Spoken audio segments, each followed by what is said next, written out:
যখন ফেরাউনের কবল থেকে মুসা আলাইহিস সালাতু ওয়াস সালাম তার দলকে রক্ষা করলেন, কিন্তু এই বনী ইসরাইল জাতি কত খারাপ। তারা মুসা নবীকে মারার জন্য চেষ্টা করছে, মুসা নবীর অবাধ্য হয়েছে, মুসা নবীকে বিভিন্নভাবে কষ্ট দিয়েছে। মুসা নবী বলল যে তোমাদেরকে আমি ফেরাউনের কবল থেকে রক্ষা করলাম, তোমরা আল্লাহ এবং আমার উপর বিশ্বাস গ্রহণ করো, আল্লাহ যে কিতাব নাজিল করেছেন সেই কিতাবের উপর বিশ্বাস গ্রহণ করো।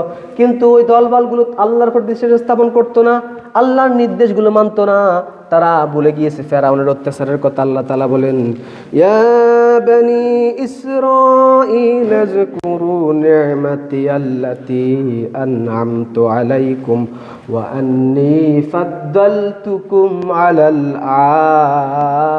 আলামিন। হে বনি ইসরাইল, উযকুরু নি'মাতি, আমার নিয়ামতগুলো স্মরণ করো। উযকুরু নি'মাতি, এই মাঝখানে ছেলেটা সামনে আসো। উযকুরু নি'মাতি, আমার নিয়ামত স্মরণ করো। আল্লাতী আন'আমতু আলাইকুম, যা আমি তোমাদের উপর নাজিল করেছি। ওয়া আন্নী ফাদ্দালতুকুম আলাল আলামিন, জগতের যত জাতি আছে, বিশ্ব জগতের মধ্যে যত জাতি আছে, যত গোষ্ঠী আছে, যত মজুমদার বংশ আছে, যত তালুকদার বংশ আছে, যত সৈয়দ বংশ আছে, তো এই আল্লাহর নবীর বংশধর তারাও কিন্তু সম্মানিত বংশের। কিন্তু এর আগে আল্লাহ তাআলা পৃথিবীবাসীর মাঝে সবচেয়ে সম্মানিত বংশ দিয়েছেন বনী ইসরাইলকে। কি দিয়েছেন? ওয়া আন্নী ফাদ্দালতুকুম আলাল আলামিন, জগতের সমস্ত জাতির উপরে তোমাদেরকে সম্মান দিয়েছিলাম, কিন্তু তোমরা সম্মান রক্ষা করতে পারো নাই। এই যে নবী রাসূলের প্রতি কষ্ট দিয়েছে, আমাদের নবীকে কষ্ট দিয়েছে মক্কাতে, মদিনাতে কষ্ট দিয়েছে, রাসূলের অভিশাপ পেয়ে তারা সিরিয়াতে গিয়েছে, সিরিয়াতে ধ্বংস হয়ে গিয়েছে। এরপরে তারা জাপান গিয়েছে, জার্মানের হিটলারের কাছে তারা মার খেয়ে আমার ফিলিস্তিন ফিরে এসেছে। ফিলিস্তিন ফিরে এসে জায়গা জমি কিনে অবৈধভাবে একটা রাষ্ট্র প্রতিষ্ঠা করে ফেলেছে, এর নাম হচ্ছে ইসরায়েল রাষ্ট্র। কি রাষ্ট্র? ইসরায়েল রাষ্ট্র। এই যে নবী রাসূলদের অভিশাপ বদদোয়ায় লানতের কারণে বনী ইসরায়েল আজও পর্যন্ত পৃথিবীর মাঝে মাথা উঁচু করে দাঁড়াতে পারে না। কিন্তু এখানে একটা কিন্তু আছে, টেকনোলজির ক্ষেত্রে বর্তমানে বনী ইসরায়েল মাথা উঁচু করে দাঁড়িয়েছে। এই টেকনোলজি আমিও ব্যবহার করি, আপনিও ব্যবহার করেন। মোবাইল ছাড়া আপনি চলতে পারেন না তো। আপনার ফ্রিজ, টেলিভিশন, বিভিন্ন জিনিসের সাথে এই টেকনোলজির সাথে এই ইসরায়েলের সম্পর্ক আছে। কিন্তু এরা জাতিগতভাবে নিকৃষ্ট। কিন্তু এদের টেকনোলজি পৃথিবীর মাঝে খুব প্রশংসার সাথে বেড়ে যাচ্ছে, কারণ হচ্ছে এরা নিকৃষ্টতাকে বেছে নিয়েছে, এরা হেদায়েতকে বেছে নেয় নাই। এই জন্য নিকৃষ্ট জিনিসগুলোকে তারা আগেই নিতে পারছে। যেমন যে মোবাইলের যেই জিনিসগুলো আছে, এই জিনিসগুলো খারাপ বিষয়গুলো তারা কিন্তু আবিষ্কার করতেছে বর্তমানে। ভালো জিনিসও আছে, তো খারাপ জিনিসের প্রবণতাটাই বেশি। অতঃপর আল্লাহ তাআলা বলেন, ওয়াইজ নাজ্জাইনাকুম মিন আলি ফিরআউন, আল্লাহ তাআলা আরো আবেগ দিয়ে বলতেছেন, ও বনী ইসরাইল, তোমরা সেই দিনকে স্মরণ করো যখন আমি তোমাদেরকে ফেরাউনের কবল থেকে রক্ষা করেছে কে? আল্লাহ, মুসা আলাইহিস সালাতু ওয়াস সালামের মাধ্যমে।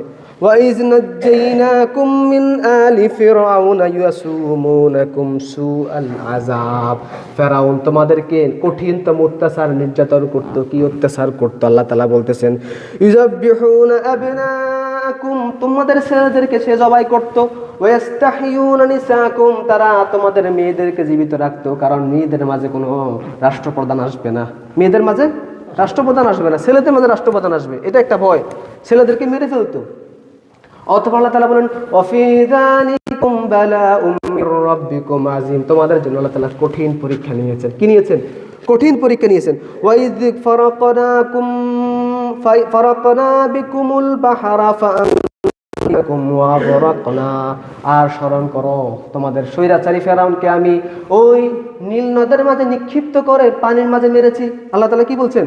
ওয়াইয ফারাকনা বিকুমুল বাহরা, তোমাদেরকে আমি রাস্তার মাঝখান দিয়ে পার করে দিয়েছি, সমুদ্রের মাঝখান দিয়ে, আর আমি ফাআনজাইনাকুম, তোমাদেরকে বাঁচিয়েছি, ওয়া আগরাকনা, আর আমি ডুবিয়ে দিয়েছি আলা ফিরাউন এবং তার দলবলকে, ওয়ানতুম তানজুরুন, তোমরা সুস্পষ্টভাবে সেটা দেখতে পেয়েছো। বলেন না সুবহানাল্লাহ। সেই দিনকে তোমরা স্মরণ করো, তোমাদের কত নিয়ামত দিয়েছে। শুধু এখানে নয়, আল্লাহ তাআলা আরো নিয়ামত দিয়েছেন এদেরকে, আসমানে জান্নাতি খাবার দিয়েছেন, মান্না ওয়া সালওয়া। বলেন সুবহানাল্লাহ। মান্না ওয়া সালওয়া, মান্না সালওয়া হচ্ছে এক ধরনের পাখির গোশত, আর বিভিন্ন জিনিস সাথে ছিল, সেই জিনিসগুলো আল্লাহ তাআলা তাদেরকে দিয়েছেন। অতঃপর এদেরকে আল্লাহ তাআলা বিশাল মেঘখণ্ড মাথার উপর দিয়ে এদেরকে বাধ্য করেছেন, তোমরা আল্লাহর প্রতি এবং মুসা আলাইহিস সালামের প্রতি, তার কিতাবের প্রতি বিশ্বাস গ্রহণ করো। তারপরও এই নিকৃষ্ট জাতি আল্লাহর প্রতি রাসূলের প্রতি ঈমান আনতে শুরু করে নাই। আল্লাহ তাআলা বললেন ওয়াইদ ওয়া'আদনা মূসা 40 লাইলাতান সুম্মা আত্তাখাযতুমুল ইজলা মিন বা'দিহি ওয়া আনতুম যালিমুন। আর যখন মুসা আলাইহিস সালামকে আমি রাসূল বানানোর জন্য তাকে পাঠালাম কোথায়? তুর পর্বতে, বিশাল পর্বতের মাঝে বললাম যে মুসা নবী আপনি যান, আপনাকে আমি বিশাল একটা কিতাব দিব। কি দিব? কিতাব দিব, যে কিতাব হচ্ছে তাওরাত কিতাব। আর এই কিতাব আল্লাহ তাআলা বললেন ওয়াইজ ওয়া'আদনা মূসা 40 লাইলাতান, মুসা নবীকে বললাম 40 দিন আমার এখানে থাকতে হবে তুর পর্বতে। আল্লাহ তাআলা সেখানে কিতাব নাজিল করবেন। কিন্তু দেখা নিকৃষ্ট এই জাতিগুলো 40 দিনের মাঝে মুসা নবীর না থাকার কারণে তারা একটা গরুর বাচ্চাকে তারা খোদা বানিয়ে ফেললো। বলেন নাউযুবিল্লাহি মিন যালিক। কিভাবে? তাফসীরের মাঝে আসছে হযরত জিবরাইল আলাইহিস সালাম তিনি ঘোড়া দিয়ে যাচ্ছেন, এরকম একটা ঘটনা আছে, তবে সহি কিনা বিশুদ্ধ কিনা আমি এটা নিশ্চিত নই। জিবরাইল আলাইহিস সালাম যাচ্ছিলেন বা এরকম কোনো কিছু বিখ্যাত কোনো ব্যক্তি যাচ্ছেন, তার পায়ের নিচের যে মাটিগুলো স্বর্ণালী হয়ে গিয়েছে, ওই স্বর্ণ মাটিগুলো দিয়ে সে একটা বাছুর তৈরি করলো। কি তৈরি করলো? গরুর বাচ্চা তৈরি করলো। ওই গরুর বাচ্চা মাটির গরুর বাচ্চা, এই গরুর বাচ্চাটা মাটি দেওয়ার ফলে শয়তান এটার মাঝে তা জাদু করে ফেললো। শয়তান এখানে বর করে ফেললো। যখনই মানুষজন চাওয়া শুরু করলো ওই ওই মানে বাছুরটা যা সাথে তাই দিত। মানুষ বললো যে এটাই আমাদের খোদা, এটাই কি আমাদের খোদা। দেখেন বর্তমানে একটা জাতীয় দল আছে, তারা গরুকে তারা না মা মনে করে, মরে কি করে না, খোদা মনে করে, দেবতা মনে করে, প্রতিমা মনে করে। এই যে গরুকে মনে করে, এটা কিন্তু সেই মুসা আলাইহিস সালামের যুগ থেকে আছে। বলেন নাউযুবিল্লাহি মিন যালিক।